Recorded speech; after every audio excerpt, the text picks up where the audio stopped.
Tech ലോകത്ത് നിന്നുള്ള വാർത്തകൾ. BSNL 5G ഉടൻ അവതരിപ്പിക്കും. 5G വന്നാലും നിരക്ക് കൂട്ടില്ലെന്നും BSNL. 4G വിന്യാസം നടക്കുമ്പോൾ തന്നെ 5Gയെ കുറിച്ചുള്ള ആലോചനകളും BSNLിൽ പുരോഗമിക്കുകയാണ്. 2025 ജനുവരിയോടെ 5G വിന്യാസം BSNL തുടങ്ങുമെന്നാണ് കൃഷ്ണ ജില്ലാ BSNL principal general manager L Sreenu വ്യക്തമാക്കുന്നത്.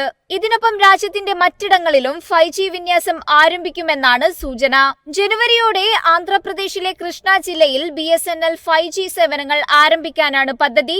4G സേവനങ്ങൾ അടുത്ത ഘട്ടത്തിലേക്ക് അപ്ഗ്രേഡ് ചെയ്യാനും ഗുണമേന്മയുള്ള സേവനങ്ങൾ നൽകാനുമുള്ള ശ്രമത്തിലാണ് കമ്പനിയെന്ന് എൽ ശ്രീനു പ്രതികരിച്ചു. രാജ്യത്തിനിയും BSNL 4G സേവനങ്ങൾ ഔദ്യോഗികമായി ഉദ്ഘാടനം ചെയ്തിട്ടില്ലാത്ത സാഹചര്യമാണ്. എന്നാൽ നെറ്റ്വർക്ക് അപ്ഗ്രേഡ് ചെയ്യുന്നതിനുള്ള ജോലികളിലാണ് BSNL ഇപ്പോൾ. കേരളത്തിലും BSNLന്റെ 4G വിന്യാസം പുരോഗമിക്കുകയാണ്. സ്വകാര്യ ടെലികോം കമ്പനികൾ നിരക്കുകൾ കൂട്ടിയതോടെ BSNLിലേക്കുള്ള ആളുകളുടെ വരവ് കൂടിയിട്ടുണ്ട്. BSNL ഇതുവരെ എത്ര 4G ടവറുകൾ സ്ഥാപിച്ചിട്ടുണ്ടെന്ന കണക്കുകൾ വ്യക്തമല്ല. 4G വിന്യാസം BSNL ഈ വർഷം പൂർത്തിയാക്കുമെന്നും റിപ്പോർട്ടുകൾ ഉണ്ടായിരുന്നു. പക്ഷേ ഇത് എത്രത്തോളം പ്രാവർത്തികമായി എന്നത് വ്യക്തമല്ല. News desk Myfin TV. iPhone 16 series September 9 launch ചെയ്യും. ഗ്ലോ ടൈം എന്ന് പേരിട്ടിരിക്കുന്ന ഇവന്റ് സ്റ്റീവ് ജോബ്സ് തിയേറ്ററിൽ ഇന്ത്യൻ സമയം രാത്രി 10:30 നടക്കും. iPhone 16 സീരീസിലെ ഫോണുകളടക്കമുള്ള ഉപകരണങ്ങൾ ഈ വേദിയിൽ ലോഞ്ച് ചെയ്യുമെന്നാണ് സൂചന. ഐഫോണിലേക്ക് ആദ്യമായി AI ഔദ്യോഗികമായി വന്നതിന് ശേഷമുള്ള ഇവന്റാണിത്. ഇതിൽ ആപ്പിൾ ഇന്റലിജൻസ് AI സേവനം ലഭിക്കുന്ന ഏറ്റവും വില കുറഞ്ഞ ഫോൺ ആണ് iPhone 16 എന്നതാണ് മോഡലിന്റെ സവിശേഷത. iPhone 16 Pro സീരീസിന്റെ അത്ര പ്രോസസ്സിംഗ് മികവില്ലെങ്കിലും ഡിവൈസിൽ തന്നെ AI പ്രകടനങ്ങൾ കാഴ്ചവെക്കാൻ കെൽപ്പുള്ളതായിരിക്കും iPhone 16 എന്നാണ് സൂചന. കൂടാതെ iPhone 16 മോഡലിന് വില ഉയർന്നേക്കില്ലെന്നും സൂചനയുണ്ട്. അതേസമയം ആഗോള വിപണിയിൽ ആപ്പിൾ വില ഉയർത്തിയില്ലെങ്കിലും കഴിഞ്ഞ വർഷത്തെ iPhone 15നേക്കാളും വില താഴ്ന്നേക്കും. കേന്ദ്ര ബജറ്റിലെ ഇളവുകൾക്ക് അനുപാതികമായി iPhone 16 പോലെ തന്നെ Pro സീരീസിന്റെ വില കുറയ്ക്കുന്നതിലേക്കും നയിക്കും. സ്മാർട്ട് ഫോണുകളുടെ വില വർധനവിന് കാരണം ആപ്പിൾ ആണെന്ന് വ്യാപക വിമർശനം ഉയർന്നിട്ടുണ്ട്. അതിനാൽ ഇത്തവണ വില വർദ്ധിപ്പിക്കാതിരിക്കാൻ സാധ്യത വളരെ കൂടുതലാണ്. News desk Myfin TV. സേവന വിഭാഗത്തിൽ 100ഓളം ജോലികൾ വെട്ടിക്കുറച്ച് ആപ്പിൾ. AI കടന്നുവരവിനിടെയാണ് ടീമുകളിലെ പുനഃസംഘടന. പിരിച്ചുവിട്ടവരുടെ കണക്കുകൾ കമ്പനി പുറത്തുവിട്ടിട്ടില്ല. ആപ്പിൾ ബുക്സ് ആപ്പിൽ നിന്നും ആപ്പിൾ ബുക്ക് സ്റ്റോർ ടീമിൽ നിന്നുമാണ് ഏറ്റവും കൂടുതലായി തൊഴിലുകൾ വെട്ടിക്കുറച്ചത്. പിരിച്ചുവിട്ടവരിൽ എഞ്ചിനീയേഴ്സ്, ആപ്പിൾ ന്യൂസ് വിഭാഗം തൊഴിലാളികൾ, മറ്റ് സേവന ടീമുകളും ഉൾപ്പെടുന്നതായാണ് റിപ്പോർട്ട്. ആപ്പിളിന്റെ സേവന വിഭാഗത്തിൽ ഇപ്പോൾ എത്ര ജീവനക്കാരുണ്ടെന്ന് വ്യക്തമല്ല. മാധ്യമങ്ങൾ കണക്കുകൾ വ്യക്തമാക്കാൻ ആവശ്യപ്പെട്ടെങ്കിലും കമ്പനി പ്രതികരിച്ചില്ല. ഇതിനു മുൻപും കമ്പനിയിൽ സമാന സംഭവങ്ങൾ ഉണ്ടായിട്ടുണ്ട്.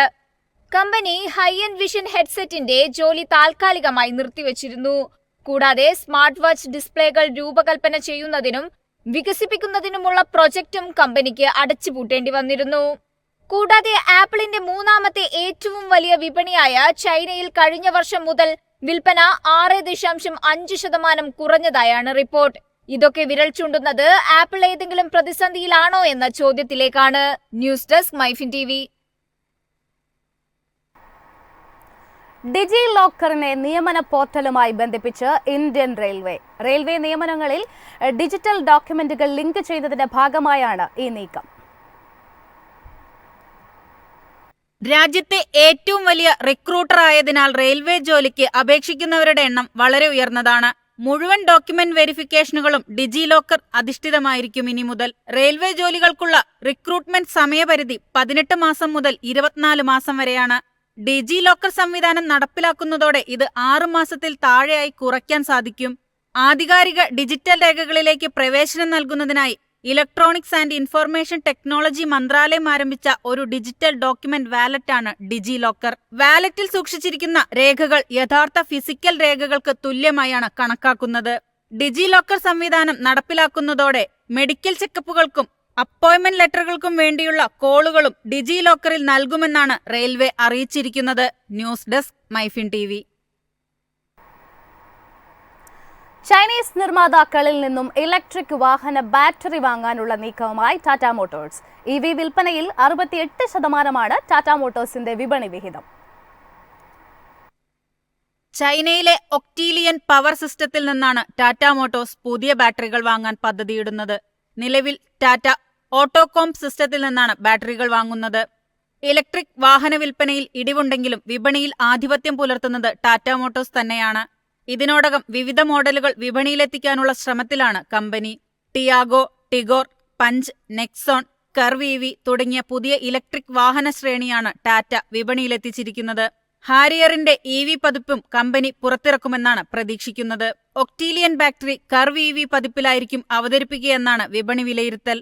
ഓഹരി മുന്നേറ്റത്തിലൂടെ ലോകത്തിലെ ഏറ്റവും മൂല്യമുള്ള 10 ആഗോള ഓട്ടോമോട്ടീവ് കമ്പനികളിൽ ആദ്യ 10-ൽ ടാറ്റ മോട്ടോഴ്സ് സ്ഥാനം സ്വന്തമാക്കിയിരുന്നു. ടാറ്റ മോട്ടോഴ്സിന്റെ ഓഹരി ഈ വർഷം 50%, 2023-ൽ 101% ഉയർന്നിരുന്നു. ജൂലൈ 31-ന് കമ്പനിയുടെ വിപണി മൂലധനം $51 ബില്യൺ. ഇതോടെ ഇന്ത്യയിലെ ഏറ്റവും ഉയർന്ന മൂല്യമുള്ള ഓട്ടോമോട്ടീവ് സ്ഥാപനമായി ടാറ്റ മോട്ടോഴ്സ് മാറി. News desk, Myfin TV.